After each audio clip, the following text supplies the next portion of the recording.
Let's begin.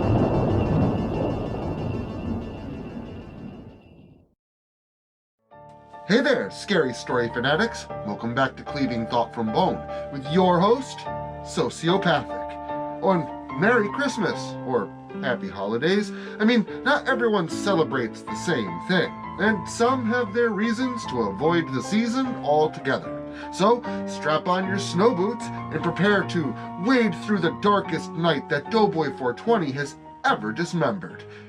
Merry Lywd.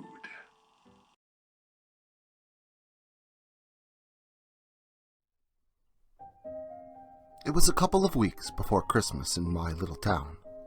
Everyone was getting ready for the upcoming festivities and fun, everyone aside from old Mr. Davies. He was an old Welsh immigrant who lived near the edge of town, and he didn't really have any family here in America. So, my brother Bill and I decided that we should do something fun for him for the holidays. We knew he really didn't celebrate Christmas, and we knew that he wasn't Jewish, so he didn't celebrate Hanukkah either. He didn't really seem to decorate or celebrate for any kind of winter holiday, really. It's not like he was a Scrooge or anything. He was a fairly nice old guy, so we wanted to return the hospitality. My brother was looking online one day and came across some fun-sounding Welsh traditions. One of which was this thing called Merry Lywd. It was spelled M-A-R-I-L-W-Y-D. It was a ritual in which people decorated a horse skull with some Christmas decorations and put it on a pole before draping themselves in a sheet to hide themselves beneath the skull, at which point they would go door to door and sing songs. Then, the owner of the house would have to sing a song back, and this would go back and forth until one side gave up. If the owner of the house gave up, they would have to invite those dressed up inside to join in on the holiday festivities. It was kind of like a mixture of Christmas caroling and trick-or-treating, with a little bit of rap battle thrown in, conjuring up images of a backwards cap wearing horse skull going door to door and busting out rhymes made to be gigglesome, I must admit. We figured that if maybe we did something like that for Mr. Davies for Christmas this year, then maybe he would be reminded of home and happy times. Maybe it would put a smile on his face for Christmas. We did as much research as we could on the subject so as to not come off as insensitive.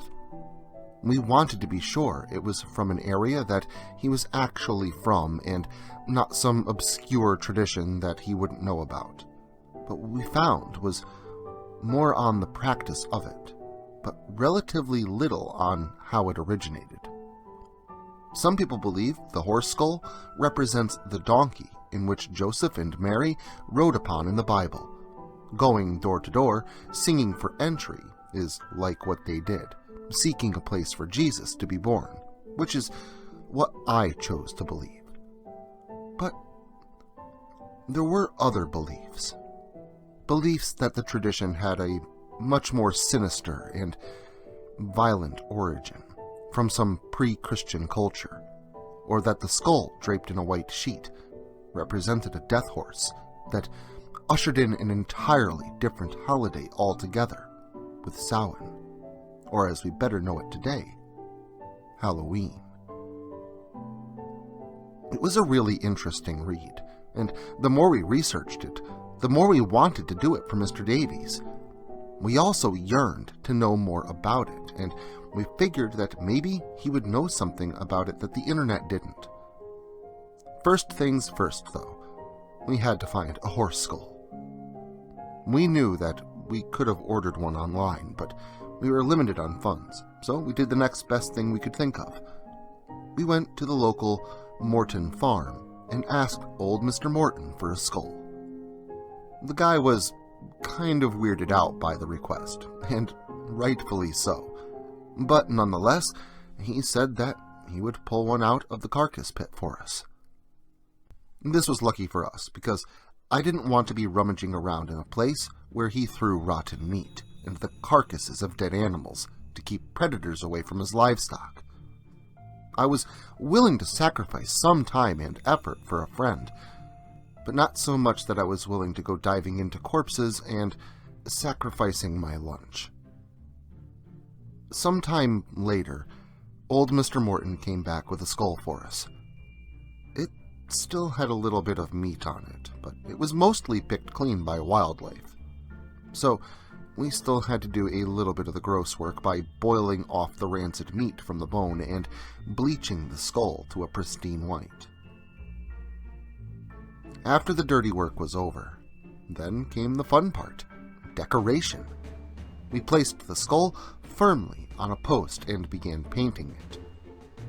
We started with a flower-like pattern around the eyes, followed by outlining of red along the edges of the mouth, before finally popping 2 plastic Christmas ornaments into the eye sockets, one green and one red.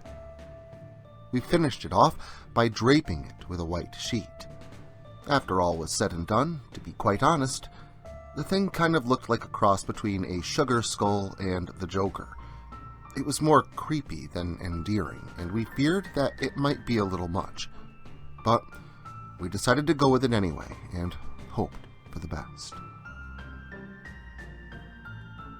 We chose Christmas Eve to enact our plan to bring Mr. Davies some joy for Christmas. We called it Operation Lewd Christmas, which, in hindsight, totally made it sound like a dirty thing. When the night came, Bill donned the costume we had made. He held the skull upon the pole above his head while I wrapped the sheet around him. I would guide him to Mr. Davies' place, which was just a couple of blocks from our house. He didn't really want to walk down the street wearing the thing, but I thought it would be a funny and interesting story for anyone to happen to see us walking down the road. So I kinda convinced him to wear it the whole way, trudging through a few inches of snow all the while. Eventually, we came to Mr. Davies' house and made our way up to his door, but just before we knocked to enact Operation Lewd Christmas, we remembered that we hadn't really rehearsed anything as to what to sing in. As we stood there, my knuckles hovering just inches from the door, we were completely speechless as to what to say or do, but we had to quickly figure that out when we heard the doorknob begin to turn. Mr. Davies opened the door to see my goofy, smiling face and my odd-looking, costumed brother, with a horse skull on a post standing next to me, and it was in that moment that I realized this may not have been the best idea. That was only reinforced when Mr. Davies took a look at my brother. He then stepped back, turned several shades paler, eyes widening as his color changed, before he finally slammed the door in our faces. We could hear him yell something from the other side of the door. We couldn't hear what it was, but it didn't sound like he was angry. It sounded like he was scared. I began to fear that I had done something to hurt him inadvertently. My brother took the costume off and dropped the post onto the ground, where one of the plastic ornament eyeballs came unglued and popped out of the skull before rolling across the ground. I knocked on the door, hoping to talk to Mr. Davies to explain myself, to explain to him that I didn't mean to offend him or anything. "Mr. Davies?" I knocked. "I'm sorry, sir. I didn't mean anything by it. I hope I didn't offend or hurt you. I'm sorry, I said, genuinely concerned. I waited for a few moments before telling him Merry Christmas through the door and turning to walk back home in defeat. It was then that Mr. Davies slowly opened the door. You didn't offend me. Mr. Davies began. I just wanted to get away from all that. That's why I moved here. I thought that I'd put all that behind me. The old man said, his voice beginning to quiver. I'm sorry, Mr. Davies. I didn't mean anything by it, I said. Yeah, man, we're sorry. We didn't mean anything, sir. Bill added. It's all right. And call me Bran. Mr. Davies said. Bran? My brother asked. Yes, Bran Davies. That's my name. He said.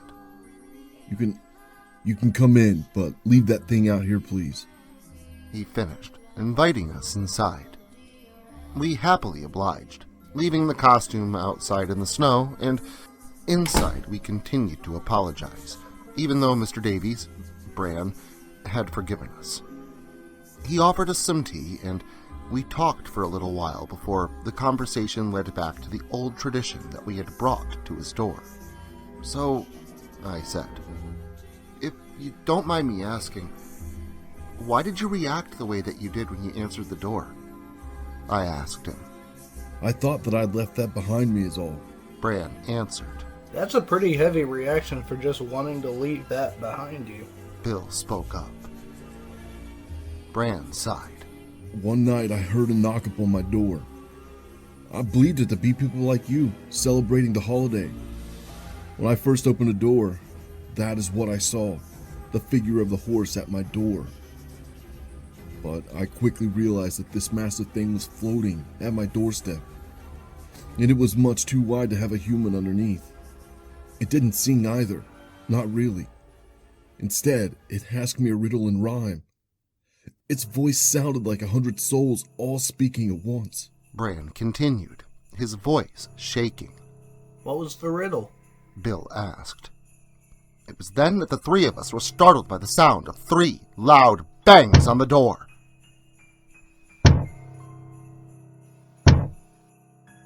I fear you may find out.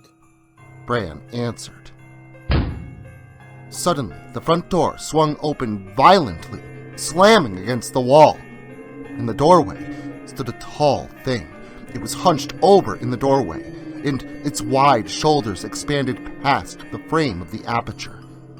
It was a large, white horse skull with 2 shining glass Christmas ornament orbs for eyes. Beneath it clung a long, dirty white sheet adorned with rips and holes. It swayed in the air as if it was flowing within water, all aside from the tail of the sheet that hung down to the ground and dragged upon it several yards behind the beast. Our eyes went wide, followed by Bill and I screaming in terror.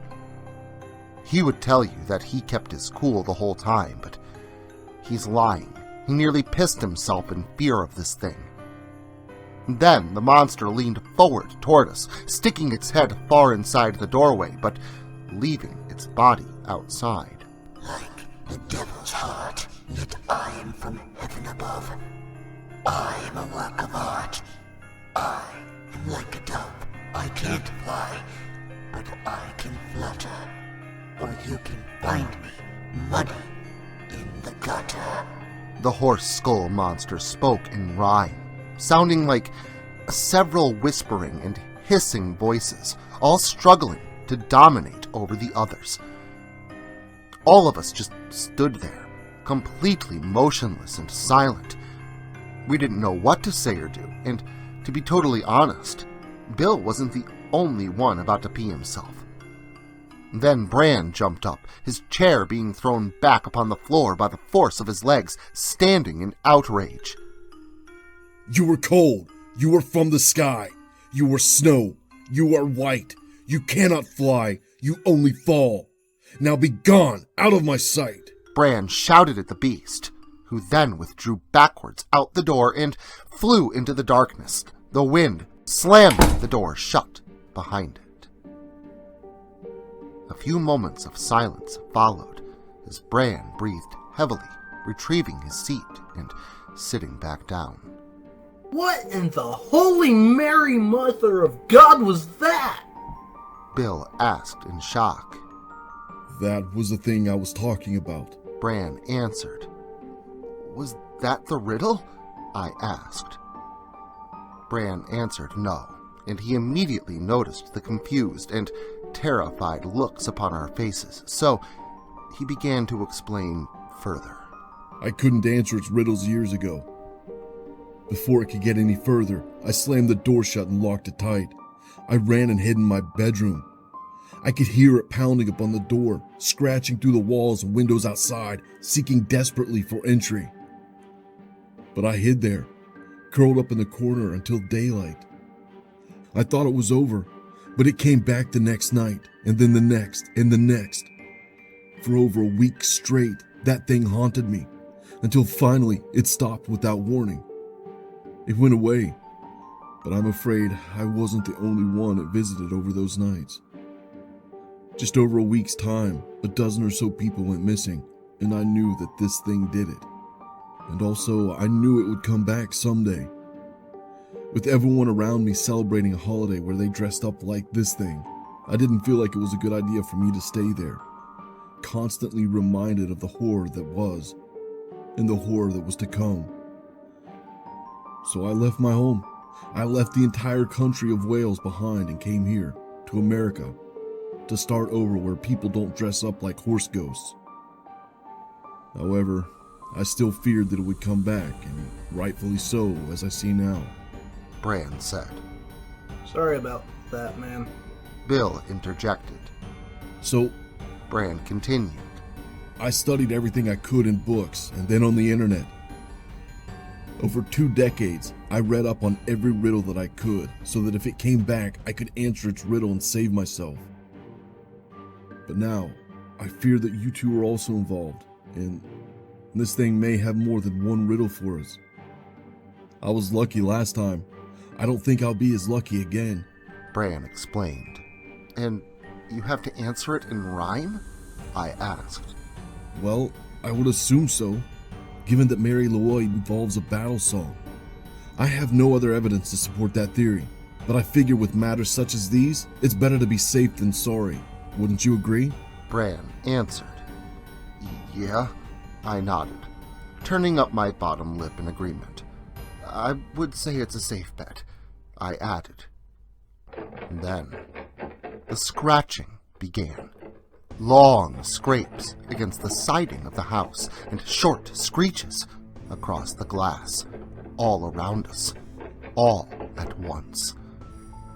It was as if the thing was everywhere, surrounding the entire house in which we stood. Then, suddenly, all fell silent once more, before a loud knocking fell upon the door once again. The door was locked, but none of us were going to get up to answer it, even though we knew that it was coming. We all jumped when we heard 3 more loud bangs landing upon the wooden surface of the door. Without warning, the monster appeared at the window across from the kitchen table where we sat. The window then shot upward so violently it rattled the glass within it.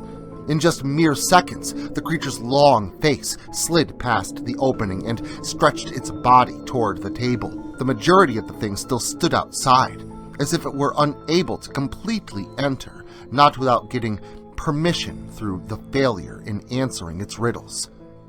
Then, it spoke once more in its sinister, multi-toned voice. I am tied up in the trunk. I am stashed away in the darkest black. I am shaken and debunked, or I am proven fact. I can bring smiles, or I can disappoint, or I can anger and disjoint. The 3 of us looked at the thing in complete silence, baffled regarding the answer to its question. None of us knew what to say, and I could feel fear filling the eyes of everyone present. Then, it hit me. The answer to the first riddle was snow, and this thing was some kind of Christmas spirit, so maybe the answers to its riddles had a Christmas or winter theme.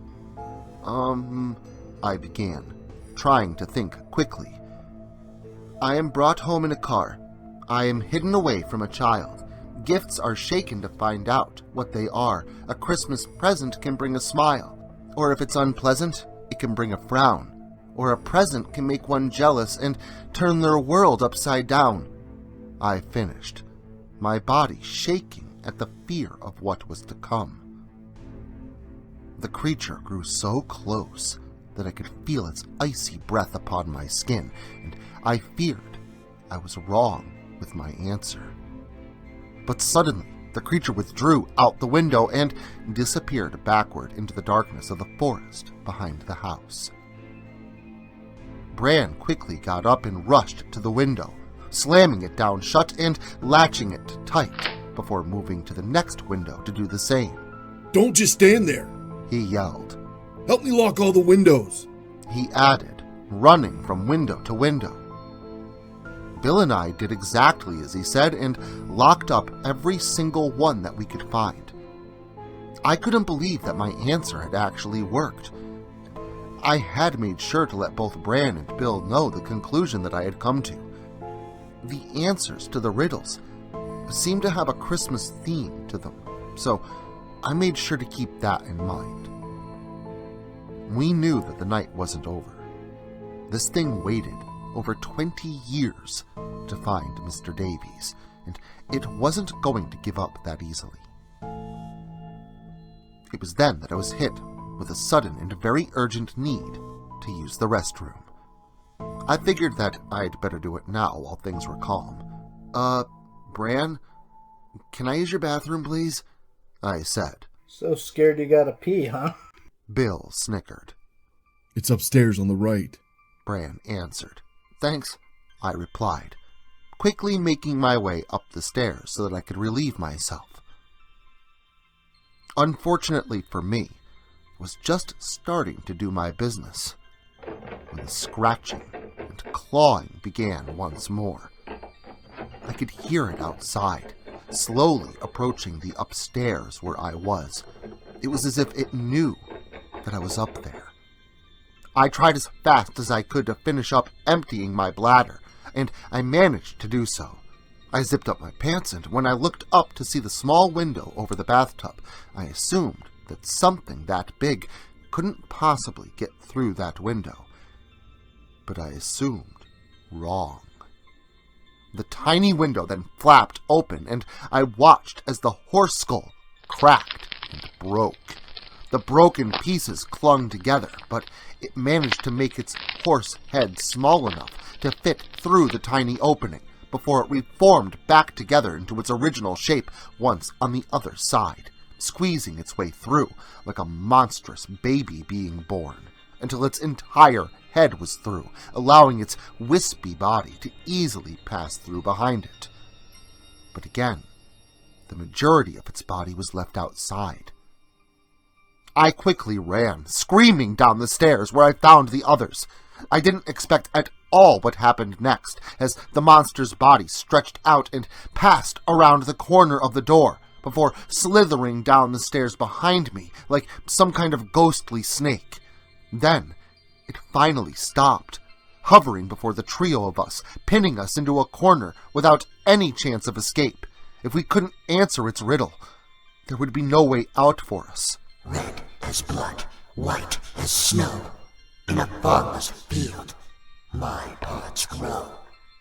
I can hoe, or I can cut, or I can stab you in the gut. The horse-headed beast spoke with its unnatural cacophony of voices. I said, not knowing what to do. Bran said, trying desperately to find the answer to the monster's riddle. Candy canes are red and white. Candy is sugary and sweet. I hope this answer is right. It can cut your tongue and make you bleed. Or it can calm your soul with joy. Adult, child, girl, or boy. But it can grow sharp and... Bill paused. Leave you dead with a heart? He said, hoping that this odd rhyme would pass the monster's criteria. The creature hung there, unmoving for a moment, before it let out a long hiss and shot backwards up the stairs, followed by a loud cracking and crunch sound as the beast's head broke and slipped backwards out through the tiny bathroom window. Surely enough, Bran followed behind it to latch the tiny window shut. "How did you know the answer to that?" I asked Bill. I don't know. He shrugged. I guess I just like candy? He joked, followed by a laugh from both he and I, but we didn't have much time to talk. We couldn't take any chances anymore. We had to make sure that there was no way this thing could get in. We sealed up every opening that we could think of, even going so far as to slap some duct tape over the mail slot in the front door. This thing could pass through small openings, and we had to make sure to seal up every one that we could find. It was about an hour before we were sure that everything was sealed up. There was no way that this thing was going to get in. Then, of course, the scratching started again. It screeched like the nails on a chalkboard. We watched scratches suddenly appear on the window glass, left behind by something unseen. The thing was scratching everywhere at once, even without physically being there. The doors rattled. The windows shook, but the thing could not gain entry. Then the scratching ascended up the wall and onto the roof, scratching and thudding like some kind of twisted Christmas reindeer. Then we could hear clawing from inside of the wall, followed by dust and soot falling down out of the chimney to snuff out the freshly stocked fire. Then we saw it. The dirty, black, soot-covered skull and ripped cloak hung down out of the fireplace before curling upward like a snake about to strike. It stretched outward towards us, looking each of us in the eye with the large red and green Christmas orbs within its sockets. We next heard it speak one last riddle that echoed forth from within the creature's throat. I could burn, I could break, I never make a mistake. When it's your turn, I can feel your fire's fuel, or I could bring you a joyous day of yore. It was at that moment that Bran went pale as he realized what had come. That's it. That's the riddle, Bran said, the sound of fear in his voice as he remembered the wretched riddle which he could not answer all those years ago. Bran had studied and prepared himself for this very moment. This is the very question that had kept him up at night, and was now the question that he believed that he had the answer to. I burn, I break, I am lifeless wood to take. When the days grow cold, I can fuel your burning fire. I am wood for a Yuletide pyre, Bran answered, standing up to the beast. The creature then leaned in toward Bran and whispered to him. That is incorrect. It growled before the thing lurched forward, its head thrusting backward to reveal a row of sharp fangs that then curled out from behind the molars of the horse skull. In the monster's mouth was a long, black tongue, covered in some unknown dark, viscous liquid. The thing then bit down onto either side of Bran's face, digging its fangs into his flesh as he screamed in pain. Neither my brother nor I knew what to do. Bill attempted to fight the beast off, but was thrown back violently against the wall. I stood there in shock as the thing began to devour my newfound friend's face. I had to act quickly, or he would surely be eaten alive right before my eyes. Then it hit me. The answer to the riddle, and the trick to it. Just because something could do something doesn't mean it will. He could burn when he comes down through the fireplace. He could break when he comes down, too. He really loves a cookie's taste. He has a list that he checks for you. Santa Claus will bring you coal, or he could bring you your heart's goal. I quickly yelled at the beast. The creature swiftly withdrew its fangs from the skin of Bran's face and looked up at me, before everything fell silent for a moment. The creature let out an ear-piercing scream as it began to shake and shudder, its teeth chattering in its mouth. The head twisted around upon the neck, and it shot violently back and forth before it looked upward towards the ceiling and froze in place. The skull then dropped to the floor, followed by the flowing, ragged robe behind it. The horse skull hit the wooden floor with a loud thud, completely shattering one of the glass Christmas orbs within its socket. The other one popped out, completely intact, and rolled across the floor. The sheet that made up its body then spontaneously burst into blue flames that quickly burned it up into a fine white ash, leaving only the damaged skull and Christmas ornament eyes behind. We still don't know why it came after Bran to begin with. Maybe he was just in the wrong place at the wrong time, just like us. Maybe fate brought us to his door to end his nightmare. Regardless of why or how it happened, it was over. We were thankful to be alive, and that year, we would have an extra Merry Christmas. Well, that should remind us all never to assume anyone's holiday preference. To assume makes a corpse out of you and me. But if you're looking for more fear in a frozen terror land, skate back again next weekend for the Christmas special. And until then, remember to like, share, subscribe, and turn on notifications so I can catch you all again next Saturday.